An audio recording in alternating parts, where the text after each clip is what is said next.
sinaan 4.5 wax miyaa laga bedelay 20 sano way qodada haweenka loogu soo ordaa ummadan oo nusa ay dhex fadhideen haween waa ahay laakiin 4.5 horta wax ka bedel adoon sinaan ba aqoonin sidee haween wax ugu raadisaa waxa laga waayay Soomaali siman waxa kugu daran dal dimuqraadiyada la dhahaa mucaarad iyo muxaafid waxay rabaan ha ahaadaan mudanayaasha cidii rabtana neesta ha u bixisaan xildhibaanada golaha shacabka ha loo aqaano waxa lagu leeyahay dal dimuqraadiya nahay 40 sano doorasho ka dhacda 4.5 dimuqraadiya nus lagu noqdaa hay'adda waa waxaan dhacay inta markaan ka gudbo aqligeena yarka marka iyo aqoon wuxuu Ilaahay u nagaliyay ha nooga cayaarin fadlan waa codsanaa inaan naloo ka cayaarin aqligeena yarka waxaan soo jeedinayaa aqoon diin iyo aqoon maadi intii la doono lahaada inta kale ee Soomaali weyn maanta wakiilada shacabka golaha shacabka ayaa matala annaga kuwa maanta u taagan ayaga iyo annagaba sidii dalkan doorasho waqtigeeda ku dhacdo looga qaban lahaa isku mid baana ka nahay arrimahaas guddiga doorashooyinka madaxa bannaan ayaana u xil saaran sida aan soo sheegay in doorashada waqtigeeda ku dhacdo waxaa ii muuqda markaa ukumo 4 ukumoodaan u aqaanaa qodob ka mida ka hadlayno ukumo soo hormaray aawa dooradii dhashay digaagadii dhashay ukumahan aaway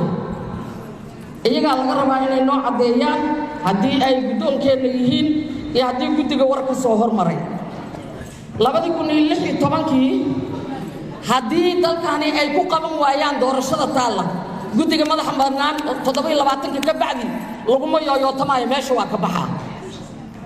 2016 sidii ay noqdeen bay noqonayaan annagana lagu soo celinaa annagaa sheegayna dalkan meesha uu ka aadayo waayo maanta annagayna saaran tahay mar haddii early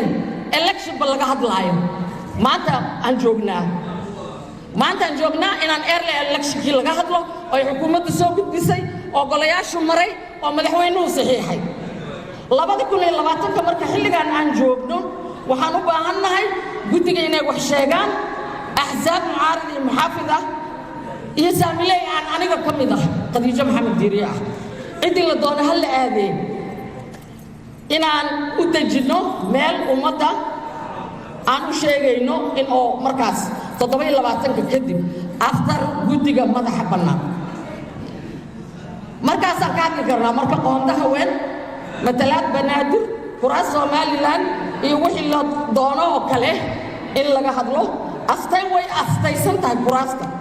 2016 la aastay anigu waxaan qabaa mudana guddoomiye xilligan marka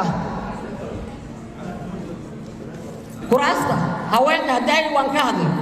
horta waxaan rabaa mudana guddoomiye ku-xigeen koowaad iyo mudanayaasha Zainab Maxamed Caamir walaashay iyo aniga horta beeshinka way ka noqotay Zainab ma qabto aniga iyada hal mar aan beeshin wada galeynaa beeshinka isku maraan galeynaa kuraasta marxaladii ay soo martay iyo inta habraacyo ayaa guddoonkeena soo qoray si qurux badan loo soo qoray 2000 ee carta waxa ku qoran 245 aan isdhageysano waxaan hadaaytu ugu hadlaayay aan u naqdinaayay 224 rabaa inaan cadeen 245 baa ku qoran xeerka idin hor yaal 245 kuraastu ma ahayn waxay ahayd 200 oo rag iyo 25 dumar haween